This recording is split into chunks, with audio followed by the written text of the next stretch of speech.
बिस्मिल्लाहिर्रहमानिर्रहीम। अस्सलाम वालेकुम। आप देख रहे हैं हालात। मैं हूं सईद चौधरी। शीरी मजारी पीटीआई के रहनुमा हैं। उन्हें E7 इस्लामाबाद से आज दोपहर तकरीबन 3 बजे गिरफ्तार किया गया। बड़ा शोर मचा। पीटीआई ने एहतजाज का भी ऐलान कर दिया और फिर इसको जो मुकदमा है उनके खिलाफ एंटी करप्शन एस्टेब्लिशमेंट ने जो दर्ज किया है उसको कुछ लोग कह रहे हैं कि मज़का केस है। क्या वाकईतन वो मज़का केस है? वो कहती हैं उस वक्त उनकी उम्र तो 6 साल थी जब उनके वालिद ने करप्शन की थी। इस तरह की बातें हो रही हैं और अब ये खबर आई है जब मैं वील कर उससे थोड़ी देर पहले कि हमजा शहबाज ने ये कहा है कि जनाब उनको शीरी मजारी को छोड़ दिया जाए, रिहा कर दिया जाए। वो कहते हैं कि बतौर खातून वो मेरे लिए काबिल एहतराम है और हमारी इक़्तिदार जो हैं वो इसकी इजाज़त नहीं देती। अगर उनकी गिरफ्तारी नागज़ीर है, ज़रूरी है तहकीकात और तफ्तीश के नतीजे में, तो फिर कानून जो है वो अपना रास्ता खुद इख्तियार करेगा। इस तरह के उन्होंने कहा है कि उन्हें छोड़ दिया जाए। क्या मरियम नवाज और शीरी मजारी की गिरफ्तारी में कोई मुमासलत है या केसों में कोई मुमासलत है? मरियम के खिलाफ जो केस हैं, जो उनको एवनफील्ड रेफरेंस में जो सजा हुई है, और ये वाला जो एंटी करप्शन एस्टेब्लिशमेंट ने मुकदमा दर्ज किया है, ये 1 अप्रैल को मुकदमा दर्ज हुआ है डेरा गाजी खान में। और वो उसकी वो जो रिपोर्ट है, जो समरी है, वो भी हम आपको स्क्रीन पर दिखा देते हैं और ये भी बता देते हैं कि इस मुकदमे में कोई जान है या नहीं है। ये ज़ाहिर तो ऐसा लगता है कि बहुत पुराना मुकदमा है। शीरी मज़ारी उस वक्त 6 साल की थी और उनके अब्बा जी का कोई कसूर होगा तो होगा, लेकिन इसमें कानूनी निकात बहुत सारे ऐसे हैं कि शीरी मज़ारी जो हैं वो पकड़ में आ सकती हैं का लफ्ज़ इस्तेमाल किया है मैंने। ये वाकई अदालतों का काम है, तफ्तीशकारों का काम है, क्या होता है क्या नहीं होता है। लेकिन इस पर बात करने से पहले हम थोड़ी सी बात करेंगे कि आज, बल्कि ये पहले तस्वीर देखें। ये जनाब स्पेशल जज सेंट्रल की अदालत की तस्वीर है और पाकिस्तान के वज़ीर आज़म शहबाज शरीफ और वज़ीर आला हमजा शहबाज दोनों जनाब पेशी भुगतने के लिए वहाँ बैठे हुए हैं। मैं वो दिखा रहा हूँ इसलिए, एक तो थोड़ी सी तफसील बतानी थी कि ज़ाहिर है वो वज़ीर आज़म और वज़ीर आला दो अहम शख्सियात की, सूबे की अहम तरीन शख्सियत, मुल्क की एक अहम तरीन शख्सियत, उनकी पेशी है। तो ज़ाहिर है सिक्योरिटी के इंतजामात भी उसी अंदाज से होने थे। पहले तो सहाफ़ियों को रोक लिया। जो वज़ीर आज़म और वज़ीर आला की सिक्योरिटी पर तैनात अमला था, उन्होंने अदालत को एक तरह से घेरा हुआ था। सिक्योरिटी उन्होंने अपने हाथ में ली हुई थी। तो सहाफ़ियों को उन्होंने रोका कि आप अंदर नहीं जा सकते। सहाफ़ी बेचारे बाहर बैठ गए सीढ़ियों पे। फिर तारड़ साहब आए। उन्होंने कहा जनाब, हम तो बैठे हुए हैं धरना दे के, हमें तो अंदर ही नहीं जाने दे रहे। तो उसने कहा फिर मैं भी आपके साथ बैठा हूँ। इतनी देर में वो उनके साथ बैठे, 1 मिनट हुआ होगा, इतनी देर में गेट में से वज़ीर आज़म साहब आ गए। तो उन्होंने वज़ीर आज़म साहब भी वहाँ आकर रोक गए। तो तारड़ साहब ने कहा कि जनाब ये एहतजाज कर रहे हैं, वो सिक्योरिटी जो है वो अंदर नहीं जाने दे रही। तो वज़ीर आज़म चुप रहे। उन्होंने कि वो बस कोई 1 आध मिनट यहाँ ये सारा वाक़या हुआ। उसके बाद तारड़ ने सिक्योरिटी वालों को सख्ती से कहा कि सहाफ़ियों को अंदर जाने दें, इनको क्यों रोका हुआ है, आइंदा ऐसे नहीं करना वगैरह वगैरह।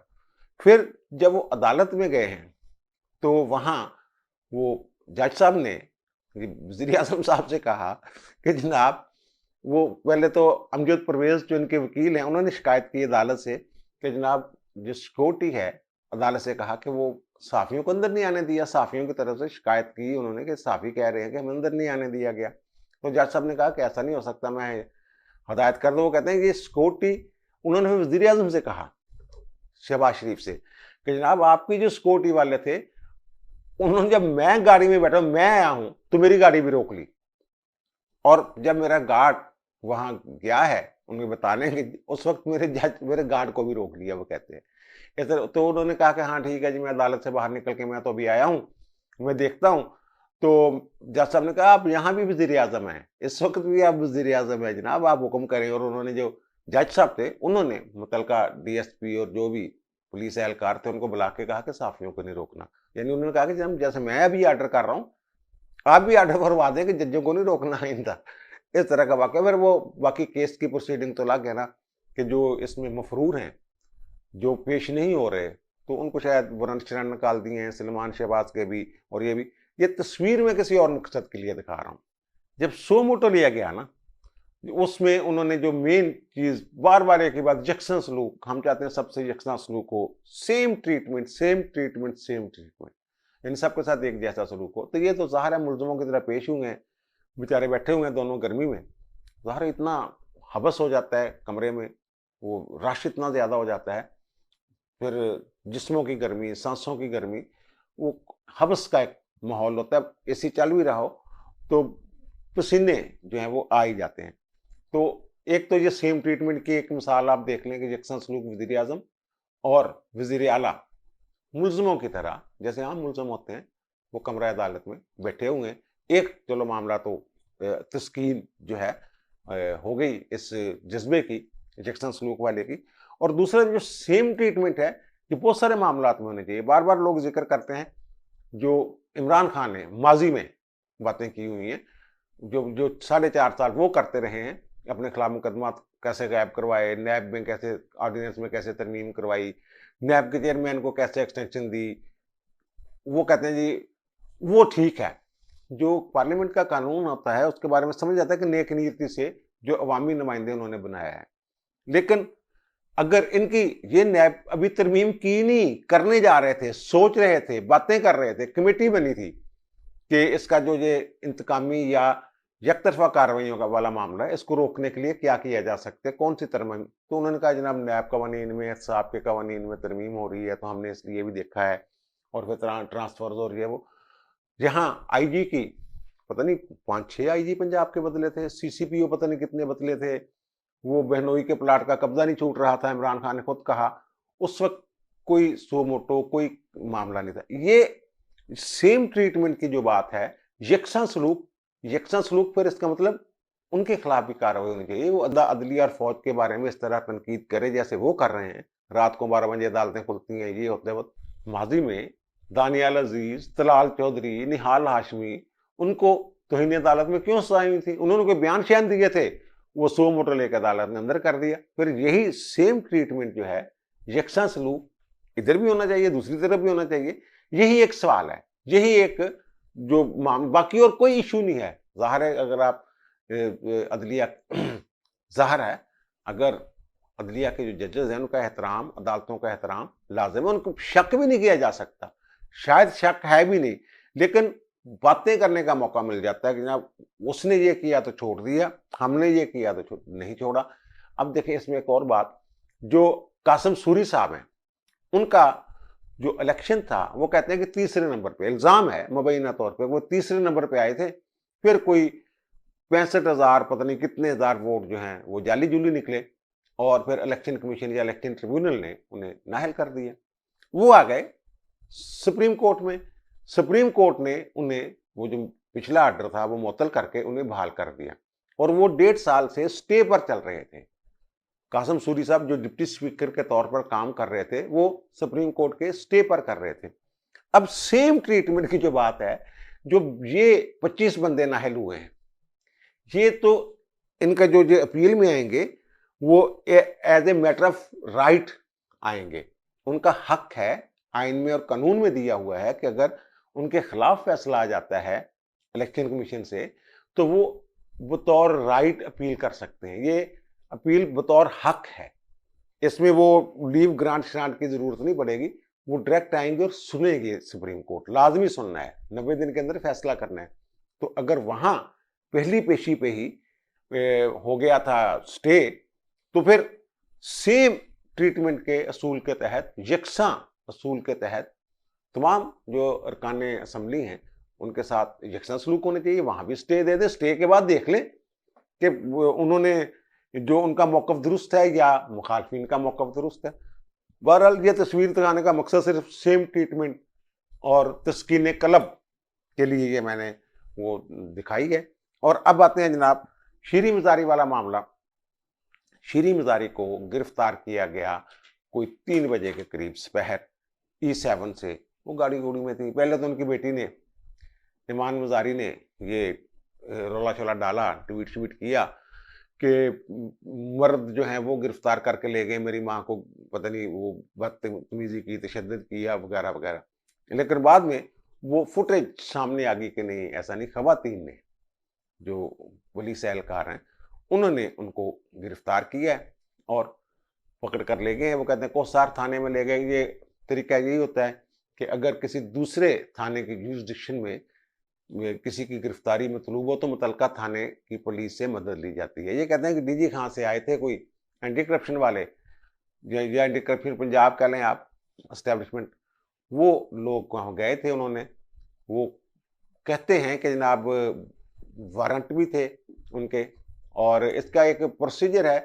वो वारंट ऐसे ही इंक्वायरी के दौरान गिरफ्तारी नहीं हो सकती।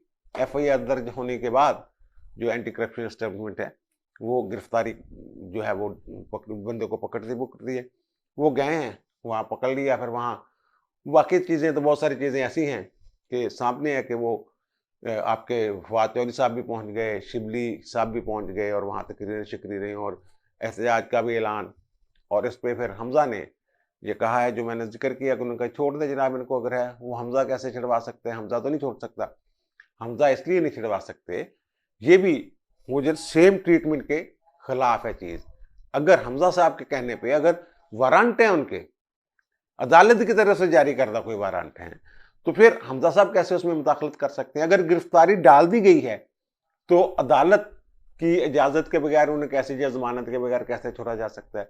और तीसरी बात ये कि जो मुतलका महकमा है जिसने गिरफ्तार किया है वो ज़ाती शख्सी ज़मानत पे वैसे उन्हें छोड़ सकता है, लेकिन ये भी मैं समझता हूँ कि इसमें भी सूमोट होना चाहिए कि सेम ट्रीटमेंट की बात है।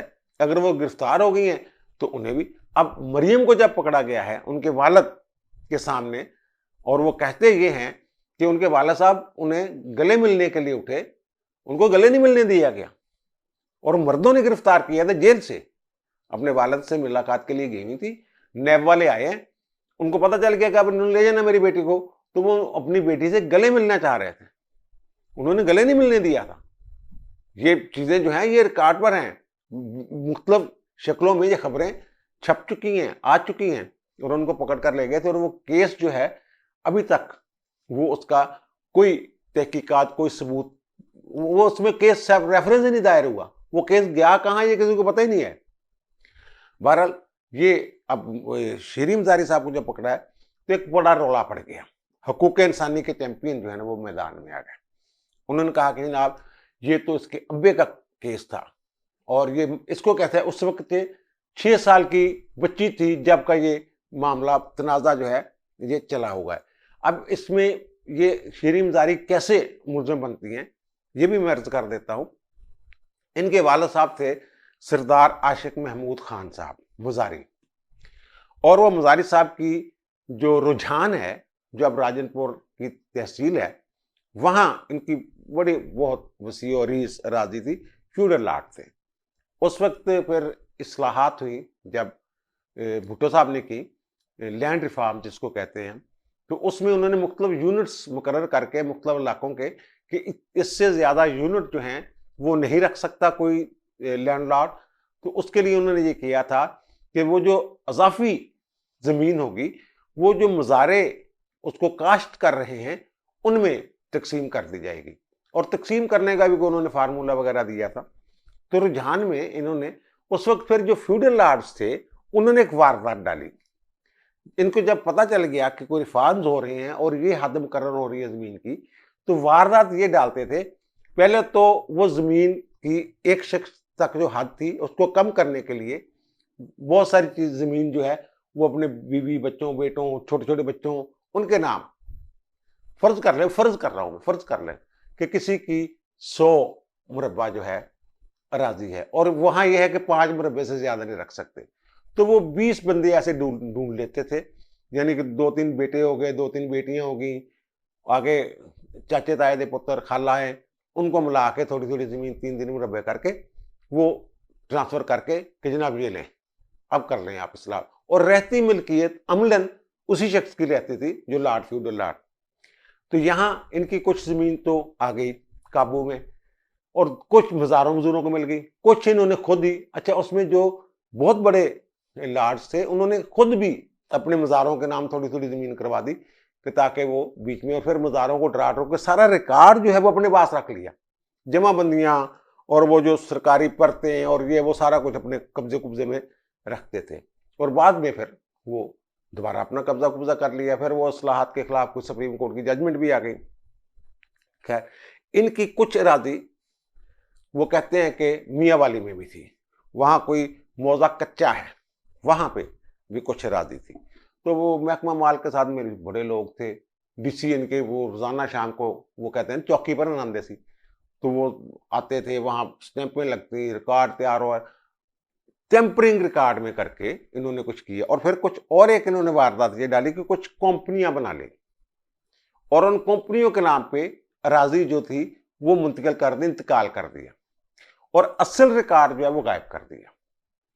और टेम्पर्ड जो रिकॉर्ड था वो महकमा माल के पास अब भी मौजूद है।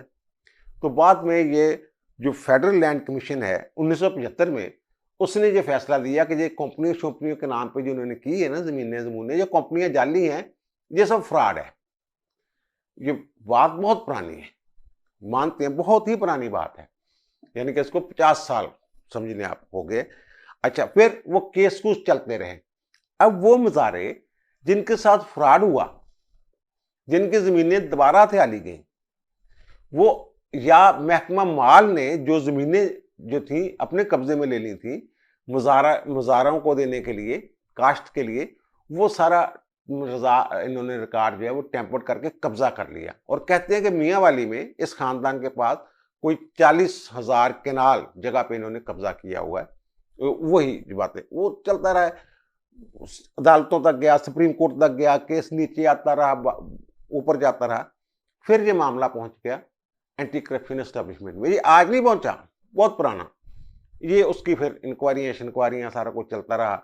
2000 जब जो शीरी मुजारी साहब आई हैं सियासत में, इनके जब वालिद साहब फौत हो गए हैं, तो उसके बाद इनकी जो वालदा हैं दुर्रे शहवार और भाई हैं सरदार वली मोहम्मद खान मुजारी साहब और ये शीरी मुजारी साहब, ये 3 लोग जो थे वारिस के तौर पे बेनिफिशरी हो गए उसके। उसी तरह बेनिफिशरी हो गए जैसे एवन फील्ड में मरियम नवाज बेनिफिशरी हैं।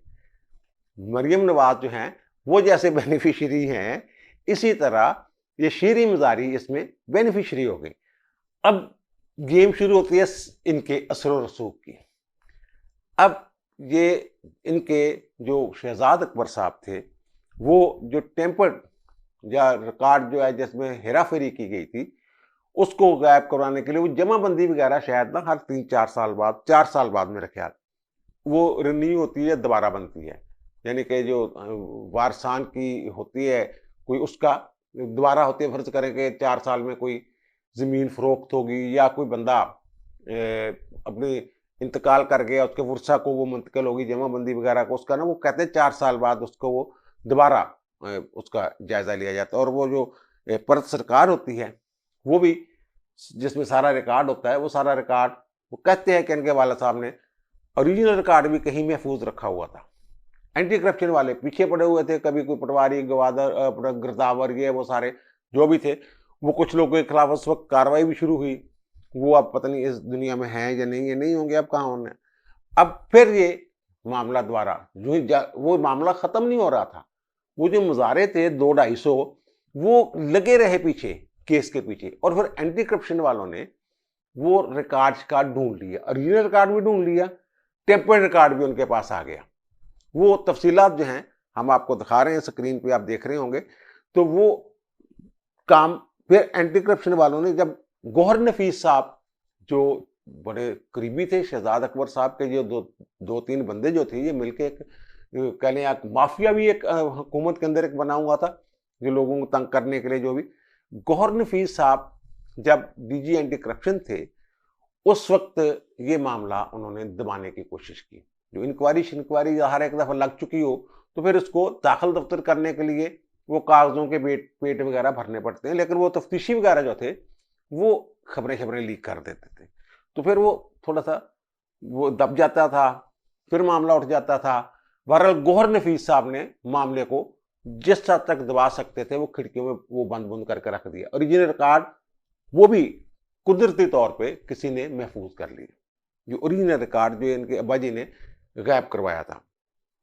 अब उसमें यह होता है कि जब शहजाद शौकत की छुट्टी होती है तो गौहर नफीस साहब भी फारग हो जाते हैं, डीजी एंटी करप्शन के तौर पे उनकी खिदमात इधर उधर हो जाती हैं। और फिर यहाँ आ जाते हैं राय मंजूर साहब, डीजी। अच्छा, अब उस्मान बुज़दार साहब जो है वज़ीर आला पंजाब, भोले बादशाह, उनको ज़ाहिर है किसी ने कहा, शीरी मज़ारी ने कहा या शहजाद अकबर ने कहा, जिसने भी कहा, तो अब ये फ़ोन करते हैं राय मंजूर साहब को। ये मैं नहीं कह रहा, ये कोई जवेद चौधरी साहब की एक रिपोर्ट है या खबर है या कॉलम है, ये अप्रैल में ये छपी थी, वो राय मंजूर साहब। अच्छा, अब मैं अंदर की बात बताऊं, ये खबर जो है ना, ये लीक की है, खबर लीक राय मंजूर साहब ने की है, राय मंजूर साहब ने बताया। जिसके बाद बहरहाल वो तो हर बंदे के अपने सोर्स हैं, सोर्स नहीं बताता। राय मंजूर साहब ने ये खबर जो है वो लीक की या करवाई। बुज़दार साहब फोन करते हैं राय मंजूर को कि भाई ये जो है ना, फलां वाला एक केस आपके पास है, तो उसको नहीं छेड़ना छोड़ना। अब राय मंजूर को पता ही नहीं था उस केस का। उस हद तक ब्रीफिंग होगी, लेकिन वो जब नया डीजी आता है, बड़े जो हाई प्रोफाइल केस में ब्रीफिंग दी जाती है, लेकिन वो चकन्ने हो गए। उन्होंने फाइल मंगवा ली, उन्होंने दिखाओ भी फाइल कितने है। उन्होंने कहे थे फिट केस FIR वास्ते, FIR करो। जब ये बात आई उनके इल्म में उस्मान बुज़दार साहब ने, तो उन्होंने उनको बुलाया कि जिस हालत में भी हो, जहां भी हो, फौरन आओ मेरे पास। वो वहां गए, उन्होंने कहा जनाब ये मुकदमा जड़ा ना है दर्ज नहीं करना, तो इनू दफा दफा करना। फिर जाहिर है वो बुज़दार साहब जो हैं वो वज़ीर आला थे, जैसे भी थे, वो मामला शायद दब गया। लेकिन वो कहते हैं कि 1 अप्रैल को फिर राजनपुर में ये मुकदमा जो है एंटी करप्शन एस्टेब्लिशमेंट ने दर्ज कर लिया। उस वक्त इनकी हुकूमत थी, ये बुज़दार साहब 1 अप्रैल को गए हैं, उसी दिन वहाँ मुकदमा दर्ज हो गया। ज़ाहिर बुज़दार साहब के जाने का इंतजार कर रहे होंगे। वो कहते हैं सर वो सबूत ही बड़े पक्के ने। अच्छा, अब इसमें ये पुरानी बात, ये बात, वो बात, ये एक बड़ा नुक्ता है। फर्ज कर लें कि XYZ साहब जो हैं, जो किसी के बाजी हैं, वो मेरे घर पे गन पॉइंट पे कब्जा कर लेते हैं। कब्जा करने में वो नजायज कब्जा है, ज़ाहिर है गैर कानूनी कब्जा है, और फिर उसके जो जुर्म है वो तो जुर्म है। तो वो जनाब उस पर कब्जा करके बैठे होते हैं, तो कुछ दिनों बाद या कुछ अर्से बाद उनका इंतकाल हो जाता है। जुर्म मौजूद है, उनका कार्रवाइयाँ शारवाइयाँ हो रही हैं, लेकिन किसी में जरूरत ही नहीं कि जनाब वो उसको बाबे को उठा दें, क्योंकि बाबा कहता है जनाब मेरे पास ये कागजात है, आप अपना रिकॉर्ड दिखाएं। अपना रिकॉर्ड बाबे ने पहले ही गायब किया है। वो जनाब वो फिर वो बाबा जी जब फौत हो जाते हैं, अब्बा जी, तो फिर उसका बेटा जो है वो वहां आके कब्जा कर लेता है। तो जैसे बाबा जी मुजरम थे नजायज कब्जे के, इसी तरह उनका बेटा भी नजायज कब्जा का मुजरम है। इसको कहते हैं कंटिन्यूटी ऑफ क्राइम, जुर्म का तसलसल। यानी अगर आशिक मज़ारी साहब ने एक जुर्म किया और वो फौत हो गए, अल्लाह को प्यारे हो गए, तो फिर वही जुर्म उनके बच्चे कर रहे हैं। अगर उन्होंने नजायज कब्जा किया हुआ था 40,000 किनाल पर, तो अब ये आके उनके जो बेनिफिशरी हैं ये आके बैठ गए। तो ये भी अगर नहीं छोड़ रहे कब्जा, एक नजायज कब्जा है, तो ये कंटिन्यूटी ऑफ क्राइम है। ये उसी तरह का जुर्म है जो इनके बाजी ने किया था। अब इसको आप कहते 70 साल पुराने मुकदमे पकड़ लिया। ओ मरियम को भी तो कितने साल पुराने मुकदमे में पकड़ा था, ठीक है ना। अब यहां जो सेम ट्रीटमेंट वाला असूल है वो यहां भी लागू होना चाहिए। ये सारी स्टोरी है। अब देखें, शोर शोर बड़ा पड़ा हुआ है, अब आगे क्या होता है। आप मुझे दीजिए इजाजत, इंशाल्लाह दोबारा मुलाकात होती है नए वीलॉग के साथ। अल्लाह ताला आप पर, मुझ पर, हम सब पर मेहरबान रहे। अल्लाह हाफिज।